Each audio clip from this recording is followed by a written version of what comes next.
এর জন্য বানানো হচ্ছে এই সোয়াবিনের বিরিয়ানি। কারখানার ছেলেরাও খাবে তাই হিউজ পরিমাণেই বানানো হচ্ছে। এখানে এই সোয়াবিন আমি গরম জল দিয়ে ভিজিয়ে রেখেছিলাম, এই নিংড়ে নিয়েছি। এখানেই ভাত বসেছে, দেখতে পাচ্ছ কতটা বড় হাঁড়ি, কারণ কারখানার খাবে, আমরা দুপুরে খাবো। আলুগুলো সিদ্ধ করে নিয়েছিলাম, নুন, একটু রং, একটু গোলাপ জল আর তেজপাতা দিয়ে সেগুলোই ভেজে নিচ্ছি। আর এইগুলো ভাজবো, বাকি আছে, এই গোটা ভাজা হয়ে গেছে। পেঁয়াজের বেরেস্তাটা করে রেখেছি, আর একটু এই নুন চিনি দিয়ে ভিজে রেখেছি, আর এইটুকু উপর দিয়ে ছড়িয়ে কিনলাম। 150 টাকা নিয়েছে, এই পাড়ায় বিক্রি করতে আসে। আছে বিরিয়ানির ভাতটা হয়ে গেছে, ওখানে তেলে সোয়াবিনটাকে একটু ভাজবো।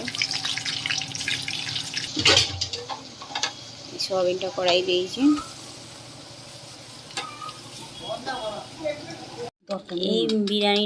এই বিরিয়ানিটা বলো সব সোয়াবিনের বিরিয়ানি হচ্ছে, সোয়াবিন আলু এইসব সব দিয়ে দিয়েছি। এবারে লাস্টেরটাই ভাত দিয়ে দিল। এবারে একটু দুধ রং দিয়ে গোলা মিঠে আতর দিয়ে এই দিয়ে দেবো, একটু তেল দিয়ে দেবো, একটু ঘি দিয়ে দেবো। ঘি দিলে আরও ফ্লেভারটা ভালো লাগবে। এটা আমাদের আজকে কারখানার যারা কাজ করছে তারাও খাবে, আমরাও খাবো, তাই বেশি পরিমাণেই হয়েছে।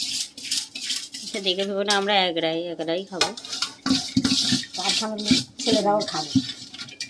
ওরাই বলেছে আজকে আমাদের সোয়াবিনের বিরিয়ানি করে দিতে হবে।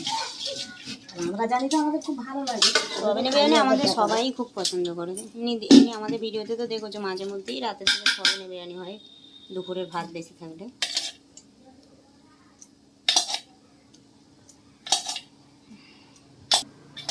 গোলাটা দিয়ে দিবেন, তেলটা দিয়ে দিচ্ছি একটু। এবারে ঘি দিয়ে দেবো,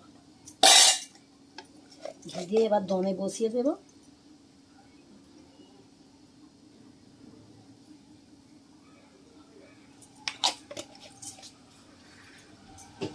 দমে